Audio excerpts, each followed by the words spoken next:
है accident. Movie की शुरुआत रात के समय में होती है। एक जवान औरत की गाड़ी का एक्सीडेंट होता है और गाड़ी में आग लगने से पहले वो औरत मर जाती है। उसकी कलाई से एक घड़ी जमीन पर गिरती है और गिरते ही टूट जाती है। कुछ देर बाद मूवी का सीन एक दूसरी जगह पर पहुंचता है जहां एक आदमी ट्रैफिक में फंसा हुआ है और ये ट्रैफिक एक औरत की वजह से लगा हुआ है जिसकी गाड़ी का टायर पंचर हो गया है। अब जैसा कि अब आने जाने का रास्ता बिल्कुल बंद हो चुका है, इसलिए गाड़ी वाला आदमी अपनी गाड़ी एक कोने से निकालने की कोशिश करता है, लेकिन इसके दौरान उसकी कार की टक्कर एक ट्रक से होने वाली होती है जिसको एक अंकल चला रहा होता है। वो आदमी ट्रक से तो बच जाता है लेकिन उसकी गाड़ी फुटपाथ पर चढ़ जाती है। ऊपर दुकान पर लगा हुआ एक बैनर गाड़ी के आगे वाले हिस्से पर जा गिरता है। बैनर को हटाने के लिए आदमी जैसे कार से बाहर आता है तो बैनर को खींचते वक्त एक तार हिल जाती है जो कि उसके ऊपर एक खिड़की से जुड़ी हुई है। ये सारा जुगाड़ फैटी नाम के एक आदमी ने बनाया है और ऐसा करने से खिड़की टूट जाती है और कांच के सभी टुकड़े उस आदमी के ऊपर गिरते हैं और वहीं पर मर जाता है। लोग जल्दी से पुलिस को बुलाते हैं। पुलिस एम्बुलेंस का इंतजार करते हुए उस आदमी की जांच करती है। वहाँ खड़ी जनता के बीच ब्रेन नाम का एक आदमी भी खड़ा है जो कि देख रहा है कि उसके प्लान में कोई गड़बड़ी तो नहीं हो रही है। और अब पता लगता है कि ये कोई हादसा नहीं था,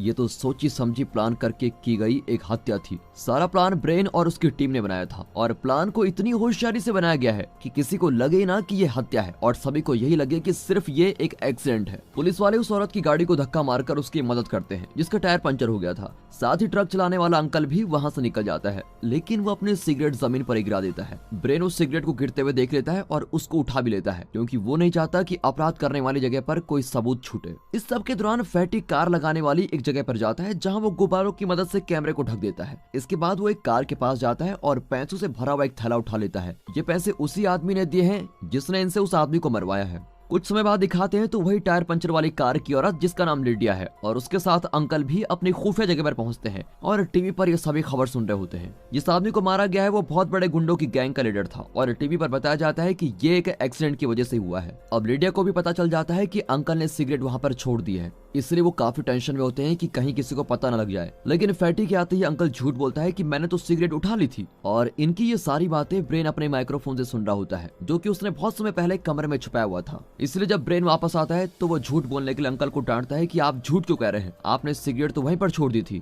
अब ब्रेन अंकल को बोलता है कि इस तरह तो मैं आप पर विश्वास ही नहीं कर सकता हूँ, आप पर विश्वास करना तो हमको कभी भारी भी पड़ सकता है। फिर बाहर जाकर अंकल अपना गुस्सा निकालता है और उस वक्त ब्रेन टीम के बाकी लोगों को बोलता है इस तरह की गलतियां हम पर बहुत बड़ा खतरा बन सकती है। ये सभी अंकल को अपनी टीम से निकालना चाहते हैं लेकिन अंकल कहता है मैं काम करने को तैयार हूँ, ठीक है, इसके लिए मैं सिगरेट भी छोड़ दूंगा। अब उन लोगों की मीटिंग खत्म होती है और ब्रेन अपने घर जाने के लिए कार, ट्रेन, बस ये सभी चीज यूज करता है। वो ऐसा इसलिए करता है ताकि अगर कोई उसका पीछा भी कर रहा होगा तो वो इस तरह उनको चकमा दे सकता है। फिर वो जल्दी अपने घर पहुंचता है। वो हमेशा अपने घर के दरवाजे में एक पत्ता अटका कर जाता है क्योंकि अगर कभी वो पत्ता गिरा हुआ हो तो इसका मतलब यह है कि घर के अंदर कोई घुसा हुआ है। फिर वो घर के अंदर जाता है और सेफ में पैसे रखने के बाद कुछ गाने चलाता है और बेड पर जाकर लेट जाता है। इसके दौरान हमें दिखाते हैं कि वो अपनी पत्नी के साथ है, लेकिन ये सिर्फ उसकी इमेजिनेशन है क्योंकि उसकी पत्नी पहले मर गई थी। कुछ समय बाद फैटी मिस्टर वोंग नाम के एक आदमी को फोन करता है और उसको समझाता है कि अगर तुम हमसे किसी को मरवाना चाहते हो तो आपको क्या क्या करना पड़ेगा। फिर फैटी उसको सब कुछ समझाता है। वो बोलता है तुम्हें एक बैग लेकर अपनी सभी चीजें उस बैग में डाल देनी है।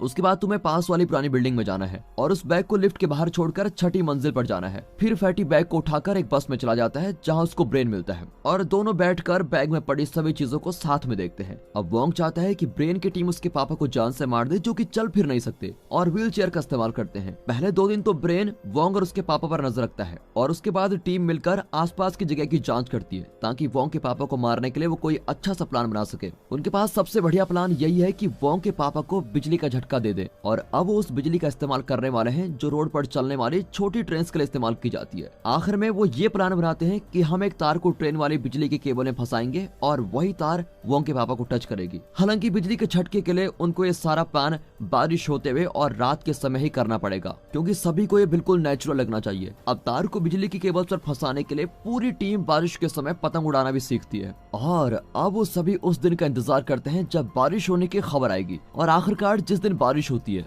उस दिन सभी लोग अपना अपना काम शुरू कर देते हैं। लिडिया पतंग उड़ाने वाली है, अंकल रोड पर खिलौने बेचने वाला बनता है जिसके पास गुब्बारे हैं। फैटी साइकिल चलाएगा क्योंकि वो चीजों की डिलीवरी करने वाला आदमी बना हुआ है, लेकिन बदकिस्मती से बारिश ही नहीं होती। वोंग और उसके पापा आराम से रास्ता पार कर लेते हैं, इसलिए इस टीम को अब अपना प्लान कभी और एग्जीक्यूट करना पड़ेगा। लेकिन उनकी किस्मत तो देखिए, जैसे वो मिशन को अबॉर्ट करते हैं तभी बारिश हो जाती है। बारिश भी मजाक कर रही होती है।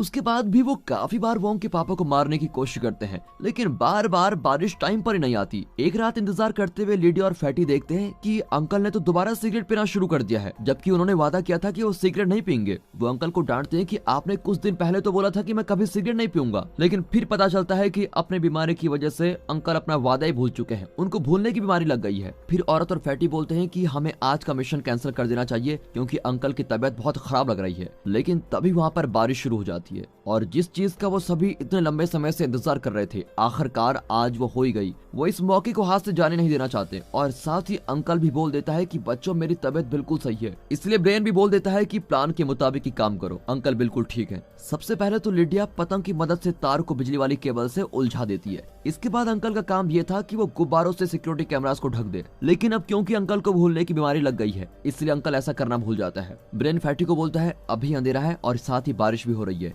और हमें थोड़ा बहुत जोखिम तो उठाना ही पड़ेगा, अंकल को रहने दो। इसलिए ब्रेन की बात मानकर फैटी अपनी साइकिल चलाते हुए वोंग के पास से गुजरता है ताकि वोंग साइकिल के साथ टकराकर नीचे गिर जाए। ऐसा होने से वोंग के हाथ से उसके पापा की कुर्सी छूट जाती है और उसका बूढ़ा पापा ट्रेन की पटरी पर पहुंच जाता है, जहां पतंग की तार उसको छू जाती है और बूढ़े आदमी को झटका लगता है। इसके बाद ब्रेन अंकल को देखने जा रहा होता है, लेकिन जल्दबाजी में वो किसी और अजनबी से टकरा जाता है। वो गलती से रोड पर पहुंचता है और उसका ध्यान इस बात पर नहीं जाता कि उसके पीछे से बस बहुत तेजी से आ रही है। अब ब्रेन को बस की टक्कर से बचाने के लिए बस का ड्राइवर बस को ही घुमा देता है, लेकिन ऐसा करने से फैटी बस के सामने आ जाता है और इसके बाद बस एक कार से टकरा जाती है। ब्रेन जल्दी से फैटी को देखने जाता है और फैटी अपनी आखिरी सांस में कहता है क्या तुमको कोई एक्सीडेंट लगता है या फिर कोई सोची समझी चाल थी, लेकिन ब्रेन कुछ नहीं बोल पाता और बिना समय बर्बाद किए वो वहां से फैटी की सभी चीजें अपने साथ लेके चला जाता है। जब ब्रेन वापस अपने घर पहुंचता है तो वो देखता है कि दरवाजे में अटकाया पत्ता जमीन पर गिरा पड़ा है, जिसका मतलब साफ है कि उसके घर में कोई न कोई जरूर घुस गया है। हालांकि वहाँ पर पुलिस आई हुई है क्योंकि पड़ोस के आदमी ने खुला दरवाजा देखकर खुद पुलिस को इन्फॉर्म किया था। घर की हालत बहुत बुरी हो रखी है, साथ ही ब्रेन का सारा पैसा भी चोरी हो गया है। लेकिन ब्रेन एक चीज को देखकर खुश है कि उसकी पत्नी की टूटी हुई घड़ी अभी भी सही सलामत रखी हुई है।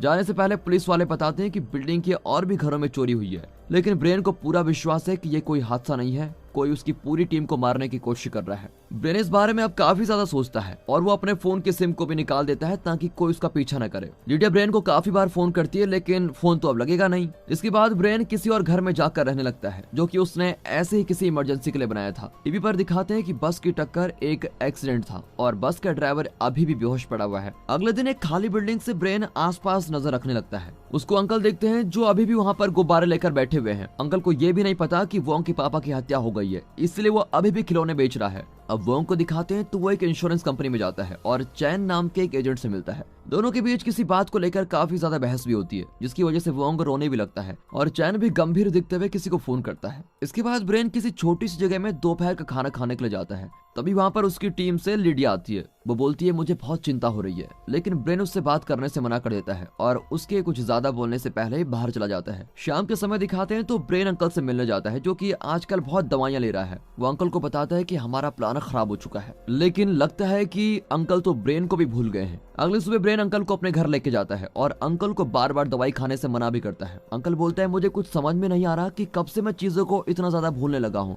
और मुझे नहीं पता कि मेरी तबीयत कितनी ज्यादा खराब हो चुकी है। लेकिन फिर अंकल को धीरे धीरे याद आने लगता है और अंकल ब्रेन को कहते हैं कि हाँ ब्रेन, मुझे तुम अच्छे से याद हो और ये भी याद है कि कैसे तुम्हारी बीवी एक कार एक्सीडेंट में मारी गई थी। अंकल की बात सुनकर ब्रेन थोड़ा स्ट्रेंज बिहेव करता है, क्योंकि अभी तक ब्रेन यही मानता आया है जिस कार एक्सीडेंट में मेरी बीबी मारी गई थी वो कोई हादसा नहीं था, वो मुझे मारने के लिए एक प्लान बनाया गया था। और अब अंकल को सुरक्षित रखने और साथ ही व्यस्त रखने के लिए ब्रेन अंकल को एक नया काम देता है और कहता है कि अंकल आप इस घर में रहना और खिड़की से नजर बनाए रखना कि नीचे क्या क्या चल रहा है। इसके बाद ब्रेन चैन का सभी जगह पीछे करने लगता है। ब्रेन को अब चैन पर शक होता है। जब चैन बस में बैठा होता है तो वो बोलता है हमारा काम पूरा हो चुका है। घर पर चैन हमेशा अपने नॉर्मल तरीके से रहता है, लेकिन उस पर नजर रखते हुए ब्रेन का ध्यान एक बोर्ड पर जाता है और उस बोर्ड पर लिखा हुआ है कि चैन के नीचे वाली मंजिल का घर किराए के लिए उपलब्ध है। अगले दिन ब्रेन अपना हुलिया बदलकर खाली पड़े उस घर को किराए पर ले लेता है। वो घर के अंदर कुछ शीशा लगाता है, जिसकी वजह से वो चैन के घर के दरवाजे पर नजर बनाए रख सके। इसके बाद वो छुपके से चैन के घर में जाता है ताकि चैन के बारे में और जानकारी ले सके।